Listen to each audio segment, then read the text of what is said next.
I remember the exact moment my life split in two, before and after the truth. My chest actually hurt, not metaphorically. I couldn't breathe, couldn't stand up. Someone I trusted more than anyone had lied to my face for years, smiling, kissing me goodnight, planning our future, and while I was busy loving, they were busy signing documents, agreements, quiet little papers that turned my life into theirs.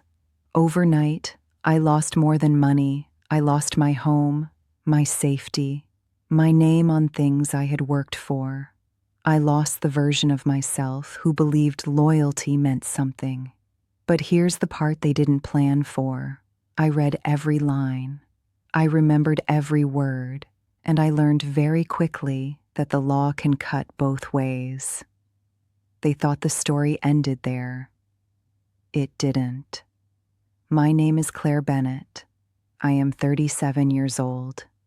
Before all of that, I thought of myself as sensible, steady, the kind of person who reads the terms and conditions and actually understands them.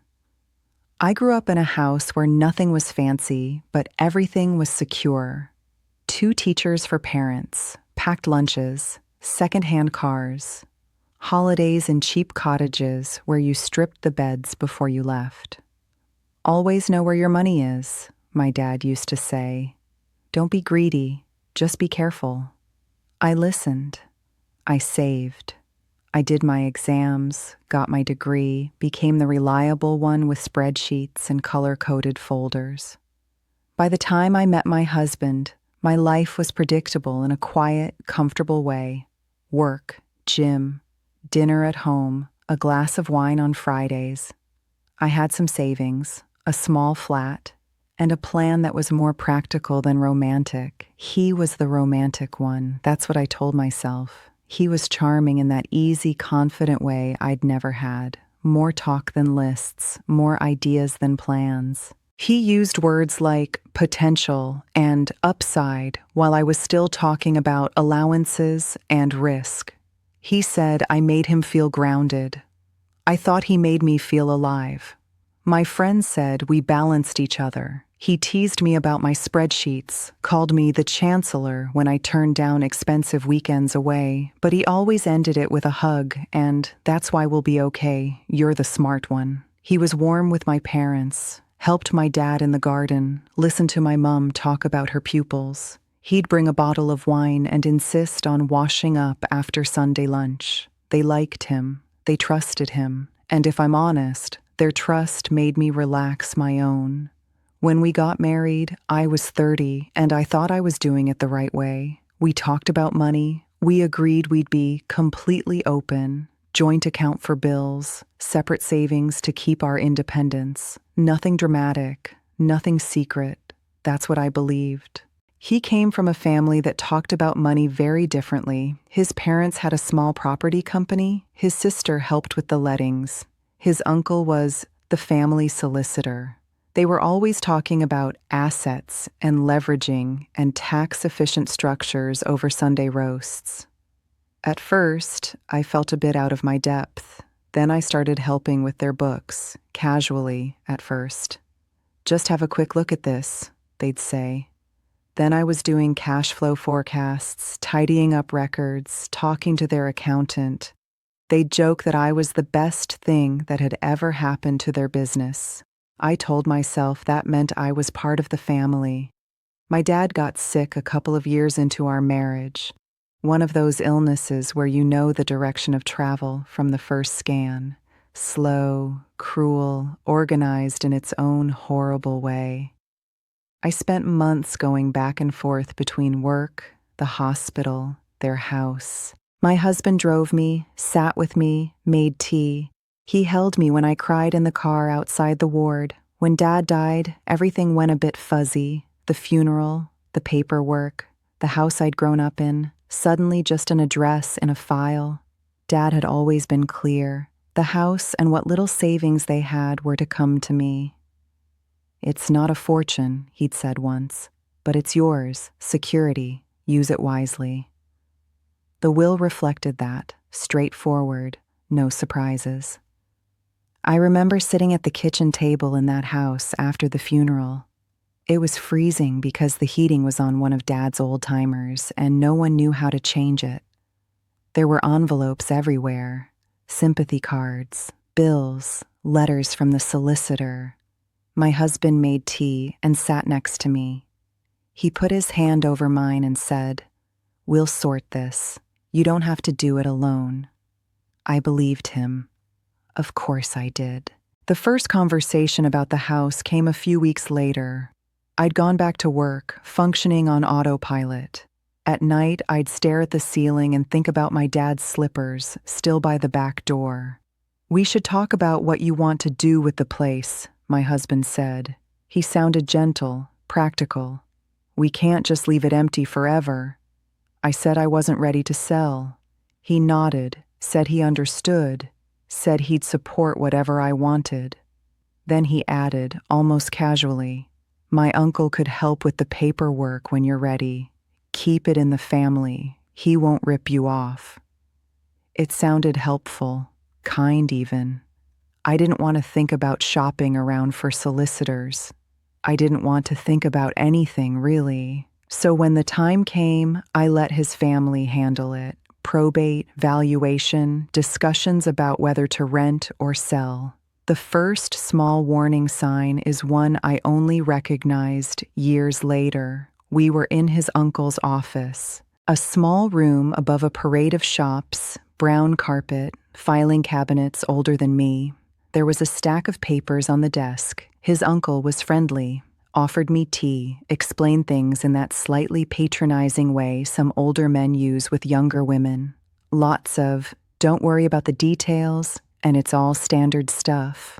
Normally, I'd have pushed back, asked for time to read everything carefully, taken it home, gone through it line by line, but I was tired, grieving, grateful someone else was handling the awful admin of my dad's death.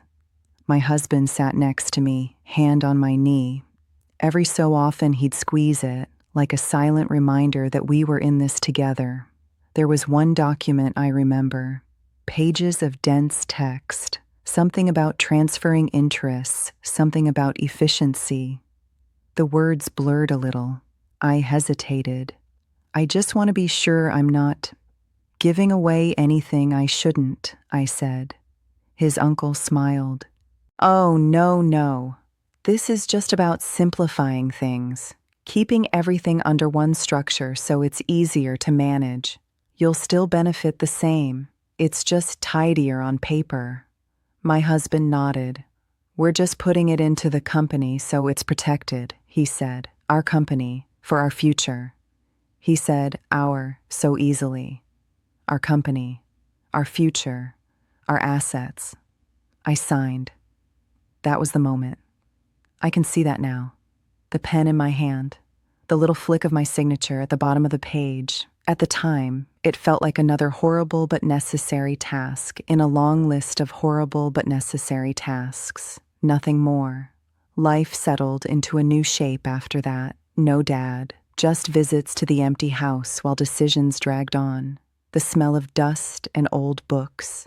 The sound of my own footsteps on the upstairs landing.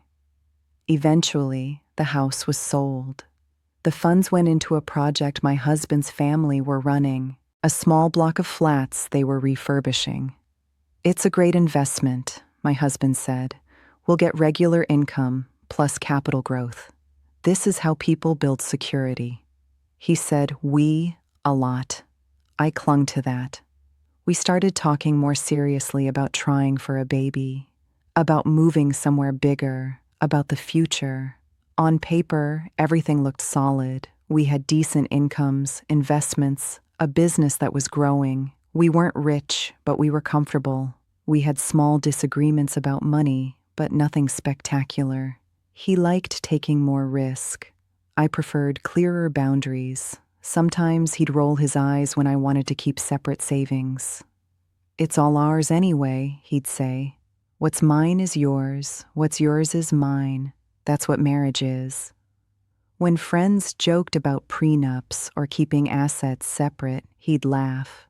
"If you're already planning how to leave someone, don't marry them," he'd say. Either you're a team or you're not. I remember feeling a little defensive once when a friend suggested I keep anything from my parents in my name only. It's yours, she said. Your family's money. Just be careful.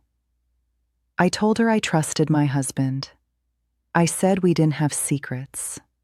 I said it would feel wrong, hiding things. I wanted to believe that more than I wanted to examine whether it was actually true. The real cracks didn't show as shouting or dramatic scenes. They showed up as small, quiet moments. A bank statement I couldn't immediately match to an account I recognized. A conversation I half overheard about needing her to sign before the end of the quarter. My husband brushing off questions with, "It's boring stuff, you don't need to worry about it." Each time I'd feel a flicker of unease. Then I'd tell myself I was being paranoid. He worked hard, he was stressed, I was the one who was supposed to be good with money. If I pushed too hard, it felt like I was accusing him. I didn't want to be that person. Suspicious, difficult. So I let it go, again and again. The first clear betrayal came from something as mundane as an email. I'd been thinking about making my own will. It sounds morbid, but doing probate for my dad made me realize how messy death can be on paper. I wanted to make things straightforward. I wanted to leave something specific to a friend's little girl, my goddaughter. A small amount, just a gesture. To do that properly, I needed to know exactly what was in my name, not ours, not the company's, mine. I sat at the dining table one Saturday afternoon with my laptop, surrounded by folders and old statements. My husband was out with his sister, looking at another potential property. As an accountant, I know where to look. Company's house, land registry, bank portals. I started with the property portfolio, just to have a clear picture. Most of it I expected to see under the company. That was normal. But the house my dad had left me, that was different. In my mind, that was always mine. Even when it became an investment, I still thought of it as that, the core. The thing I could fall back on if everything else went wrong. I went onto the land registry website, filled in the address, paid the small fee, and downloaded the title register. It was a simple PDF, 3 pages, black text on white background. I opened it, expecting to see my name. Maybe alongside the company, maybe as a joint owner. I scanned the document, the proprietor, owner, names. My eyes went back up, slowly, in case I'd rushed. My name wasn't there, not once. His name was, and the company name, and his sister's, but not mine. The room went very quiet. The boiler clicked in the hallway. Somewhere outside, a car door slammed. Inside me, something dropped away. I checked again, scrolled back up, back down, page 1, 2, 3. I must have missed it, I thought. I must be tired. I must be looking at the wrong file.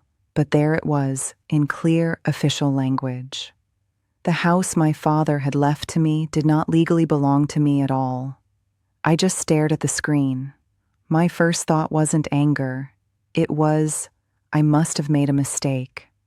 I closed the document, reopened it, checked the address, postcode, title number, still the same names, his, the company, his sister's, not mine. My skin went cold in a very specific way, not like a shiver, more like someone had opened a door inside my chest and let all the warmth out. I printed it. I don't know why. The sound of the printer made everything feel more real, more official. A physical piece of paper I couldn't argue with. There was a note on the title about a previous transfer, a deed reference, a date that matched almost exactly the day I'd sat in his uncle's office, numb with grief, signing standard forms. I went to my old emails, searched for the reference number. There it was. An email from his uncle's secretary with a scanned copy attached. I opened it. My signature was on the last page.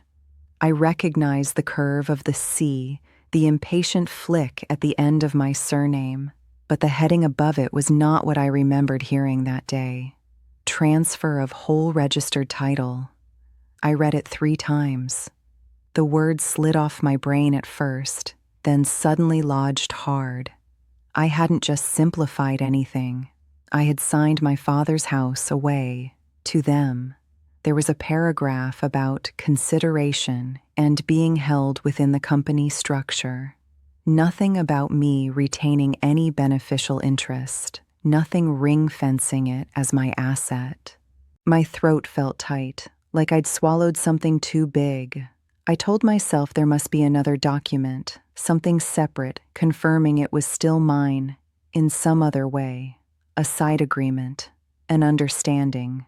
So I went looking, onto Company's House, log in, search the company, click through the filings, the statements of capital.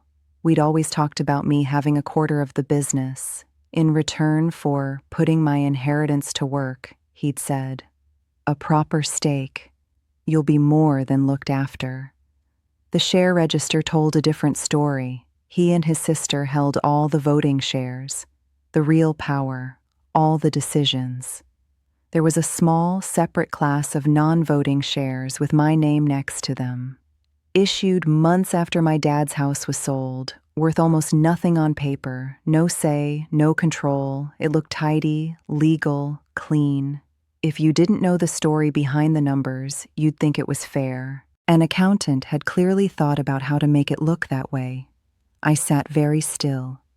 My teeth were chattering, but I wasn't cold. A voice in my head started up. You're an idiot. You're an accountant. How did you not see this? Then another voice, quieter. You were grieving. You trusted them. You asked the right questions. They lied. The guilt came anyway, a heavy, sludgy feeling. I had failed my dad. He'd worked his whole life for that house, that small pot of security. He'd trusted me to use it wisely. And I had, what? Signed it away without reading properly. Let someone else choose the definitions for me. I got up, walked to the sink, turned the tap on, turned it off. I couldn't remember why I'd done either. I went back to the laptop. If they'd done this with the house, what else had they done? I opened our joint bank account, then my separate savings. The balances were lower than I'd expected. Transfers I didn't immediately recognize. Regular payments to the company account, a large one labeled Capital Contribution from around the time of the refurbishment. I clicked into the details. It was from my personal ISA, the savings I'd built up before I even met him, rolled in without any clear record of it being a loan from me, no interest, no repayment terms. On the company books, that money showed as director's loan, under his name, not mine. He hadn't just used my inheritance. He'd quietly hollowed out my own savings too, and on paper, it looked like he'd been the one putting money in. My chest hurt again, properly hurt. I had to remind myself to breathe. I told myself I was overreacting. There was probably an explanation, a misunderstanding, something I'd agreed to in a conversation I only half remembered. I searched my emails again, this time by my own name.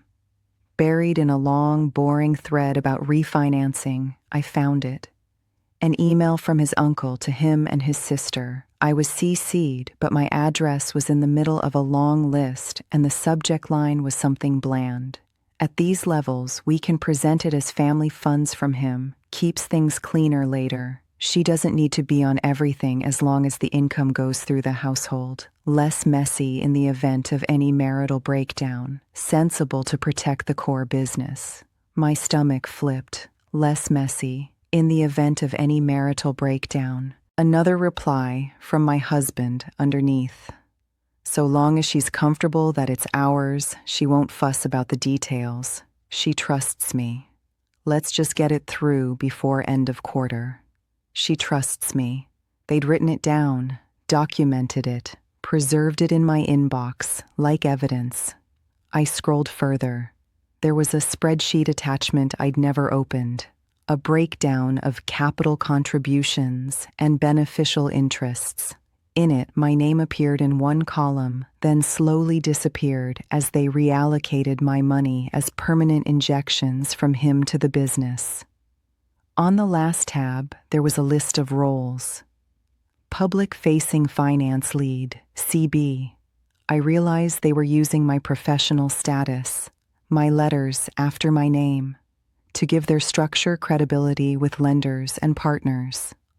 Another file, a copy of a facility agreement with the bank. Under directors and key persons, my name again. Under guarantors, only his and his sister's. On paper, I was the respectable front, the diligent finance manager overseeing everything, the one who should have known, the one people would point to if it all went wrong and ask, how did she not see it? I clicked on the last email in the chain. It was from him to his uncle. I don't know how I'd never noticed it. Don't worry, she still thinks the house is effectively hers through me, he'd written. As long as the cash keeps coming into our joint account, she won't dig into titles. Let's keep it that way until the next refinance. Then we can tidy anything awkward up. I read that sentence over and over until the words stopped making sense. She still thinks the house is effectively hers. She won't dig. Let's keep it that way. I didn't scream. I thought I might.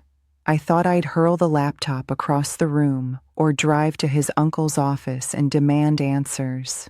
Instead, I just sat there, very still, hands flat on the table, like I was keeping myself in place. Anger came in odd waves, sharp, then gone. What stayed was something heavier, a sort of quiet, stunned clarity. They had written it down, what they thought of me, how they'd use my trust like a tool.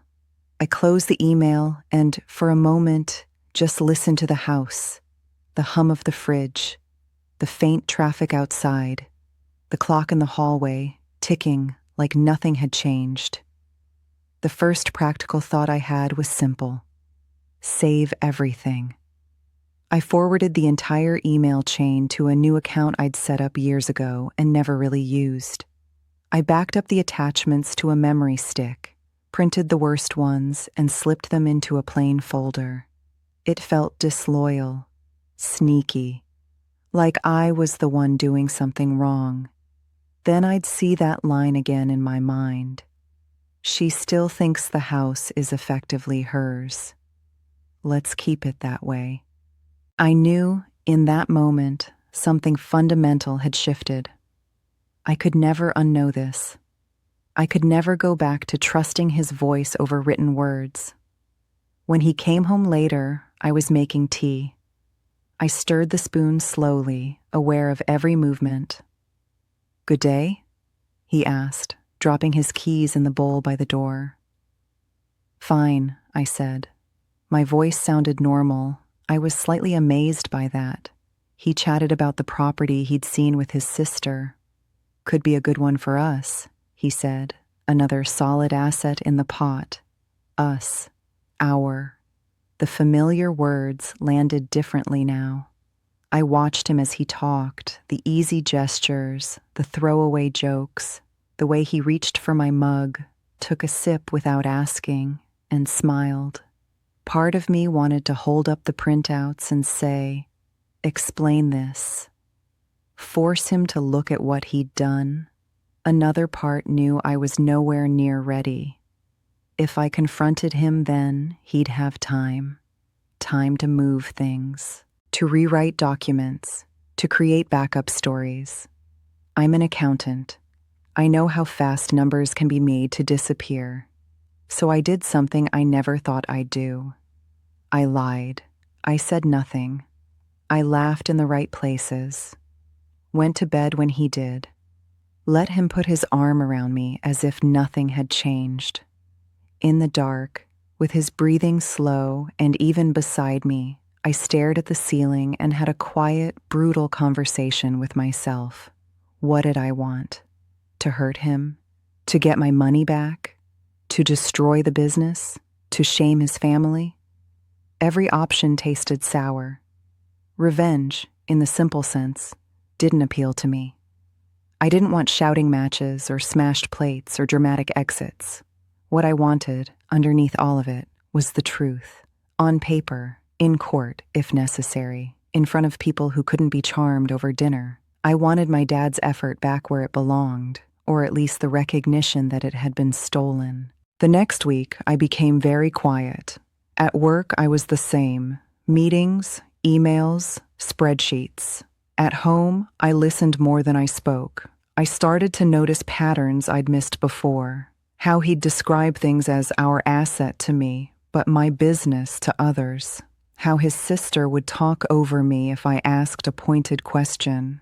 How his uncle would drop legal terms into casual conversation, then laugh and say, "Sorry, force of habit. I didn't argue. I didn't push.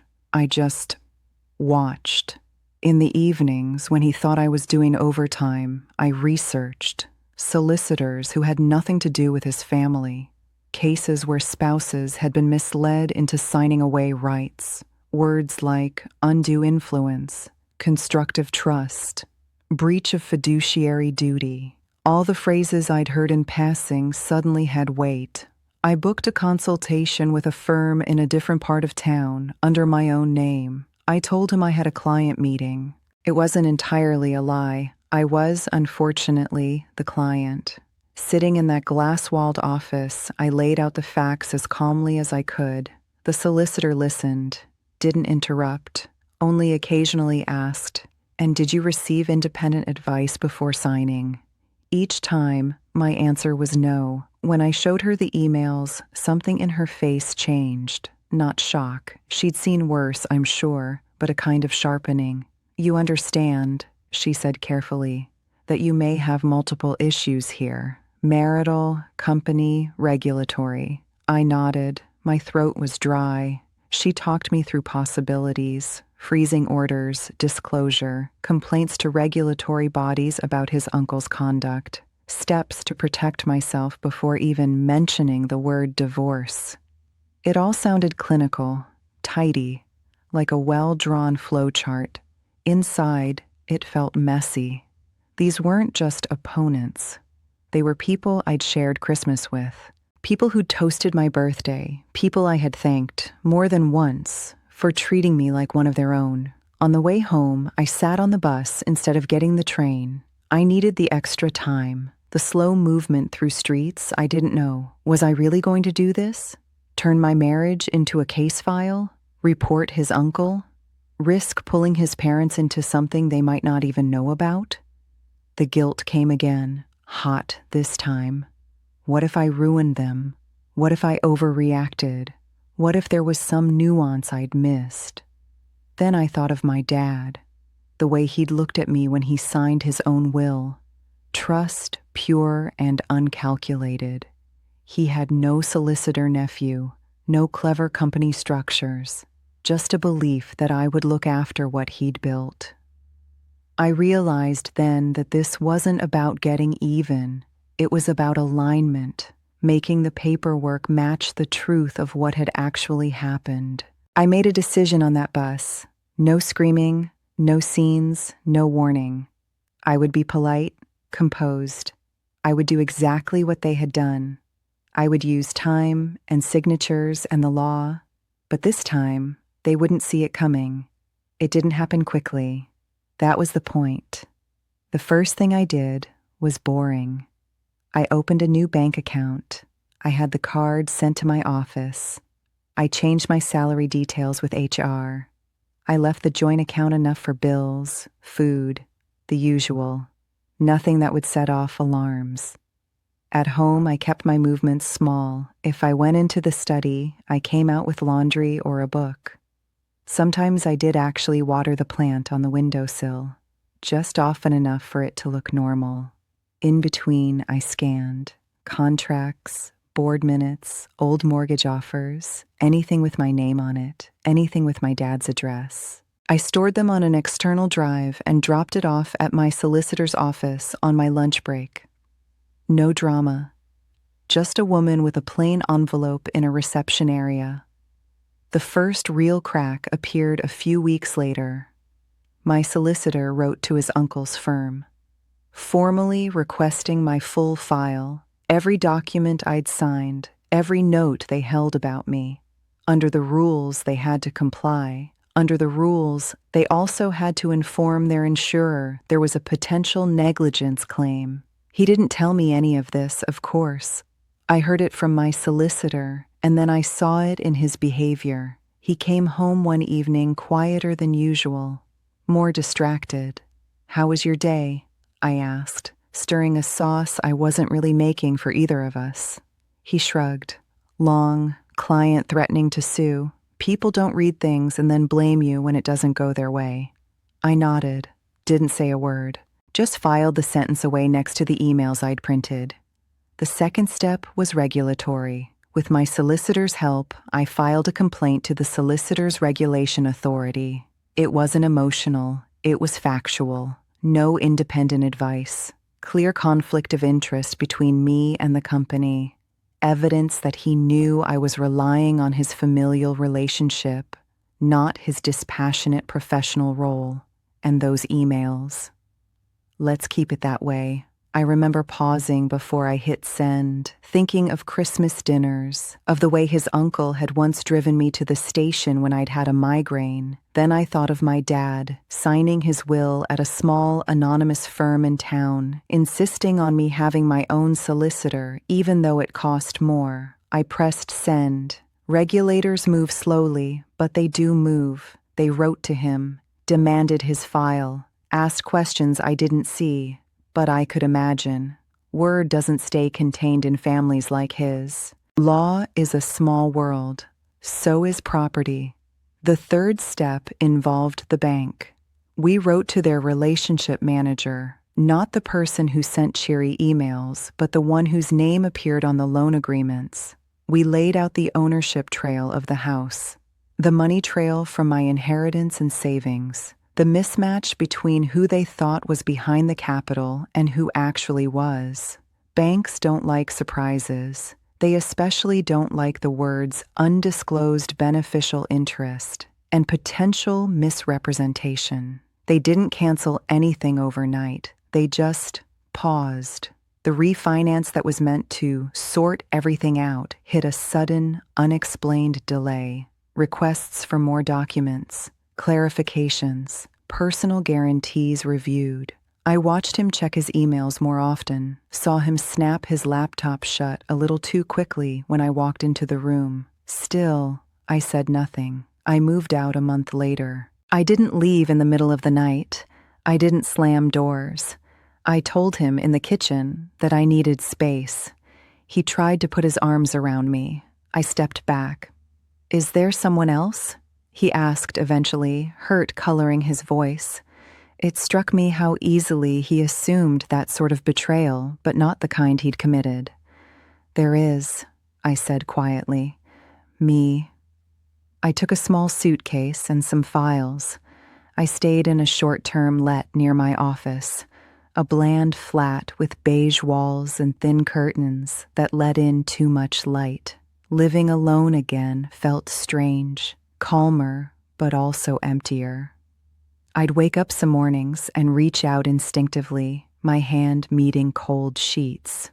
In that little flat, I went through years of my life on paper, and the truth kept widening. Old life insurance forms where he'd understated my income and overstated his. Emails to his sister referring to her pension when it comes through as a buffer for our risk. Minutes from company meetings I'd never attended, listing me as present by proxy. Each discovery was small on its own. Together, they built a picture that was impossible to argue with. When we finally filed the divorce petition, it was quiet. My solicitor submitted it online. No dramatic courthouse steps, just a confirmation email and then another set of forms about finances. He sent me a message that evening, just one sentence. "I thought we were better than this." I stared at it for a long time. He still thought of this as something that was happening to him. not something set in motion by what he'd already done. The formal financial disclosure process did what I'd hoped. It dragged everything into the light. He had to produce bank statements, company accounts, mortgage documents. He had to explain, in writing, where the capital had come from. Lies that had been easy in conversation became harder on paper. If he claimed I'd been given alternate assets in exchange for my dad's house, there needed to be evidence. There wasn't. If he insisted I'd agreed to gift everything to the family, he had to produce emails, letters, something. He had nothing except his own word. Set against his own emails, she still thinks the house is effectively hers. His word didn't travel far. His uncle tried to be careful in his responses to the SRA. But CARE couldn't rewrite timestamps. They could see when documents were drafted, who was copied in, what advice was, and crucially wasn't, given. Several months in, my solicitor forwarded me a letter, a preliminary notice from the regulator. Breach of conflict rules. Failure to ensure I had independent advice. Concerns about misleading explanations regarding the transfer. Further investigation pending. It was written in that dry, formal tone lawyers use when something serious has happened. I sat at my beige rental table and read it 3 times. I didn't feel triumphant, just very tired, and underneath that, relieved that someone else could see it too. His uncle's name eventually appeared on the SRA's website, a short entry, conditions on his practicing certificate, requirement to work under supervision, an order to remove himself from certain types of client work. In our world, that sort of note is loud, not shouted but known. Referrers hesitate, old contacts stop calling, whispers start. I heard indirectly that he'd stepped back from family work altogether. Their Christmas cards didn't come that year. The bank's patience thinned as well. Their credit committee, somewhere behind the scenes, flagged the file. They didn't accuse him of fraud. Banks rarely use that word unless they have to. They simply declined the refinance, cited risk profile changes, requested partial repayment of one facility within 12 months. For a small property company, that was a heavy burden. No new deals, no expansion. Suddenly, they were not the clever, growing family business. They were over-leveraged landlords looking for breathing room. I found out when he emailed, through solicitors, offering to discuss a pragmatic settlement given the pressure on the company. That was a phrase I'd heard him use about other people. Landlords in trouble, partners caught short when a project slipped. Now he was the one under pressure, and he knew I had the power to make it worse or to resolve it. The divorce financial hearing was held in a small, windowless room in the family court building. No jury, no public gallery. Just us, our lawyers, and a judge who'd seen every shade of human disappointment. He sat at the other table, thinner than I remembered, his hair a little grayer. He didn't look at me much. The judge was clinical, methodical. He asked about the house, about the timing, about why no one had suggested I get my own legal advice. He asked my husband to explain those emails. We were just talking loosely, he said. She knew what we were doing. This has all been blown out of proportion. The judge raised an eyebrow. If she knew what you were doing, why did you write, "She still thinks the house is effectively hers"? Silence. A small one, but full. Watching him try to form an answer was harder than I'd imagined. There was no way to make those words sound kind. No way to make them match the version of himself he liked to present. In the end, the judgment was dry too. There was nothing cinematic about it. But it was clear. The house, the court said, had been intended for me. I had placed trust in relatives who had a conflict of interest. I had not received independent advice. The transfers and structures, while technically valid, had been procured in circumstances that justified redress. The order unwound part of what they'd done. A lump sum to me, calculated as the value of my dad's house at sale plus a share of the uplift. Recognition of my contributions to the company, an order for costs against him, not me. He would have to sell one of the properties to pay it. Maybe more than one. His parents would find out, if they hadn't already. Afterward, in the corridor, he approached me. No shouting, no tears. "You've ruined us," he said quietly, not angry, just hollow. I looked at him, at the man I'd once believed in enough to sign anything he put in front of me. "I didn't ruin you," I said. "The paperwork just caught up." A few months later, a colleague sent me a link without comment, a company's house filing. He'd resigned as director. His sister had become the sole active director of the company. There was another notice below it, a proposal to strike off one of their smaller subsidiaries. Too much hassle to keep running, probably, or no longer viable without the bank's full support. I sat there watching the screen as if it might change. These were just digital entries, routine corporate admin, but to me, they were the public record of the private choices he'd made, and their consequences. His parents never called me to ask what had happened. I don't know if they were too ashamed, too loyal, or just too tired. My mother, quietly, canceled the standing order she'd had for their joint birthday present fund. "Best to keep things simple," she said. In the end, there were no big speeches, no dramatic showdowns at family gatherings, just a series of lines on registers, notes on regulatory websites, court orders filed and stamped, references that never materialized, invitations that stopped arriving. The truth, once set on paper, did what it always does. It just stayed. The thing no one tells you is that justice is slow, and then one day it's just there. Not neat, not complete, but undeniable. The SRA eventually published their full decision. I found it by accident, months later, when I couldn't sleep and was scrolling through my phone, his uncle's name. A summary of what he'd done. Formal rebuke, fines, strict conditions. A requirement to inform any employer of the decision. It was all laid out in dry paragraphs, no mention of me by name. Just a vulnerable client, bereavement, conflict not adequately managed. I stared at the phrase vulnerable client for a long time. I'd never thought of myself that way. I was the careful one, the sensible one, but that's what I'd been. And that's what they'd used. His firm quietly rebranded. His name disappeared from their website. Someone else's face took his place on the Our People page. In our old circle, people didn't talk about it openly. They made vague references to him, cutting back, taking more time with the grandchildren. But I heard other things too. A mutual acquaintance mentioned offhand that a commercial client had dropped them after some regulatory thing. Another said they were going more conveyancing, less complicated stuff these days. The exact wording of the judgment didn't matter. What mattered was that it existed, on the record, searchable, permanent.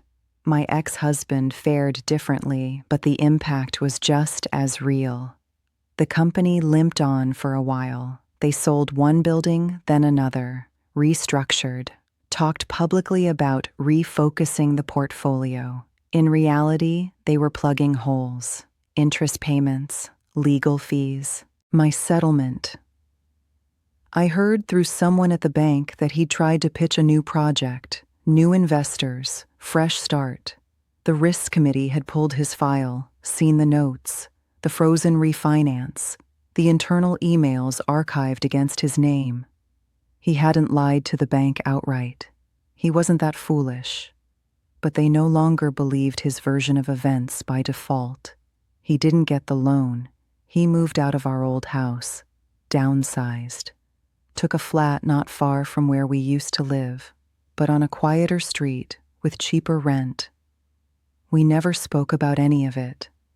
Not directly. Our communication shrank to the occasional formal email about a final payment, some stray document, a solicitor's confirmation. Once, a friend forwarded me a message he'd sent around the time of the divorce. His version of the story. "She's gone after the family," he'd written. "Made a huge fuss about her money. Lawyers everywhere. It's been a nightmare." I didn't reply. Instead, I asked my solicitor for a redacted copy of the judgment and emailed it to that same friend. No commentary, no explanation, just the official record. A week later, she took me out for coffee. "I'm so sorry," she said quietly, "for believing his version first." I shook my head. "He tells it well," I said. "He always did." The truth didn't race through our world like gossip. It moved slower, through professionals, through those who read judgments and regulatory decisions, through people who understand what it means when banks pull back and firms go quiet. He hasn't gone to prison. He hasn't disappeared. I still see him occasionally across a street or in a supermarket aisle. He looks smaller somehow, like the space he used to take up in the world has been reduced. I bought a flat of my own last year, nothing grand, 2 bedrooms, a small balcony that gets the morning light. I used my settlement and my savings. I chose a solicitor who had never heard of him, his uncle, or their firm. At the appointment, when she slid the papers across the desk, she said, "Take your time, read everything, ask as many questions as you like." I did, line by line, page by page. I didn't rush a single signature. When I turned the last page, she smiled. "Happy?" she asked. "No," I said, and then corrected myself. "Not happy, but certain." Most days now my life is quiet. Work, walks, calls with my mom, the ordinary shape of a life that no longer hangs on someone else's promises. Sometimes I run small workshops through a local charity, nothing formal. Just evenings where I sit in a room with a handful of people, mostly women, and we talk about wills, joint accounts, titles, what independent advice actually means.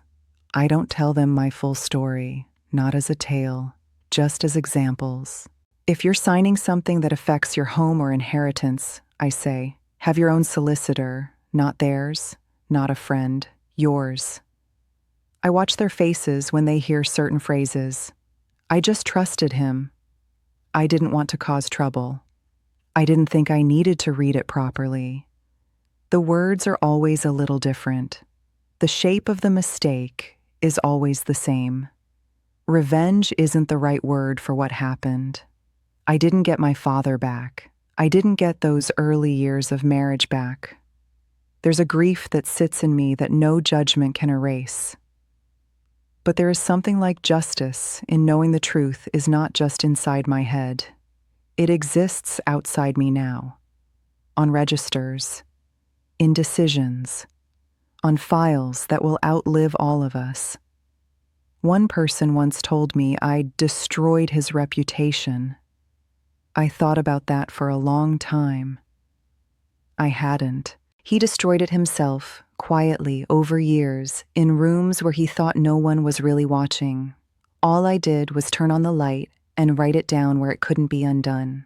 They mistook my silence for blindness. It was the sound of me watching them write their own ending.